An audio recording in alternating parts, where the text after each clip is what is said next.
لو انت زي من الناس اللي ملحقوش يخزنوا بسله في رمضان، فالوقت لسه قدامك. نلحق نجيبها ونفرزها سنه كامله في الفريزر، بدل ما نروح نشتريها متجمده من السوبر ماركت وبتكون غاليه جدا. هتنزلي السوق هتلاقي البسله الكوز بتاعها او الغلاف بتاعها مش اخضر قوي، هتلاقيه كده دبلان او اصفر شويه، علشان طبعا هي في اخر الموسم. البسله دي بيكون ليها طريقه تخزين مختلفه عن البسله اللي بتكون في اول الموسم. حتى كمان هتلاقي حبة البسلة كده ناشفة شوية ومبيضة، مش خضرة قوي زي ما اتفقنا، علشان دي في اخر الموسم. هنعملها بطريقة هتخليها طعمها مسكر جدا لما تيجي تطبخيها.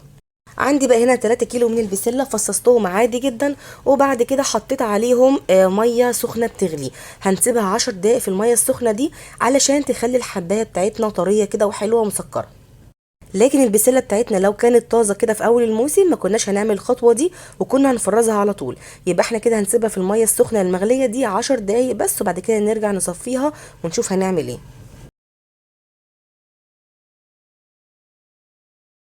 شايفين اهو 10 دقايق بالظبط كده عدت.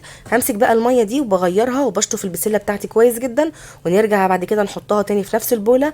ودلوقتي بقى هنحط عليها ميه ساقعه جدا من التلاجة، وكمان كده كام قطعه تلج، علشان نبردها بسرعه من الميه السخنه اللي احنا كنا حاطينها عليها في الاول، علشان ما تبوظش البسله وتخليها طريه كده وفاضيه لما نيجي نسويها. يبقى ميه ساقعه جدا او ميه وقطع تلج. برضو هسيبها فيها 10 دقايق، وبعد كده صفيتها من الميه كويس جدا. هنجيب بقى اي صينيه كده كبيره وعليها كده فوطه مطبخ نظيفه، وهنفرش عليها كده البسله ونسيبها تنشف خالص. ما ينفعش خالص ان انا افرزها في الاكياس بتاعتنا وهي فيها ميه، لازم نفرزها وهي ناشفه علشان تفضل معانا وقت طويل من غير ما تبوظ. شايفين اهو بفردها كويس جدا في الصينيه. عندك بقى برضو المروحه، ممكن تشغلي المروحه شويه، مش هتاخد معاكي وقت، وهتبصي تلاقيها نشفت خالص زي ما انتوا شايفين كده. انا بحب جدا افرز معاها الجزر. جبت هنا كيلو واحد من الجزر، قطعته قطع صغيره زي ما انتوا شايفين كده. كيلو واحد على 3 كيلو بسله. تقدري تكتري او تقللي او ما تحطيش خالص زي ما انت عايزه. الجزر بعد ما قشرته بالمقشره غسلته كويس جدا، وبعد كده هقطعها قطع صغيره زي ما انتوا شايفين. ما تقلقوش من الغسيل، الجزر مش بيجلد ولا اي حاجه. ما ينفعش انا افرز حاجه هي مش نظيفه، فلازم تغسليه وتنشفيه كويس جدا زي ما انتوا شايفين كده. يعني سواء الجزر او البسله لازم نفرزهم وهما ناشفين تماما. كده خلاص جهزت البسله وجهزت الجزر، وكمان زي ما قلت لكم البسله نشفت معايا تماما، ما فيهاش ولا نقطه ميه. هنجيب بقى الاكياس بتاعتنا ونبدا كده نملاها بالكميه اللي انت عايزاها، مثلا على طبخه واحده او اكتر زي ما انت عايزه، انت قادره يعني. لو عندك علب التلاجة اللي هي الشفافه دي تقدري تحفظي فيها البسله. لو عايزه تحطيها في اكياس تلاجة برضو براحتك.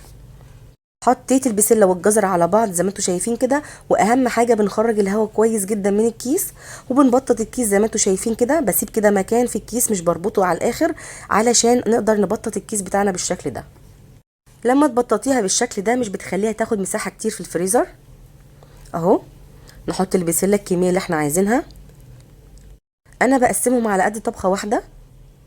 وبرده حطي الجزر زي ما انت عايزه، كتري قللي زي ما انت حابه.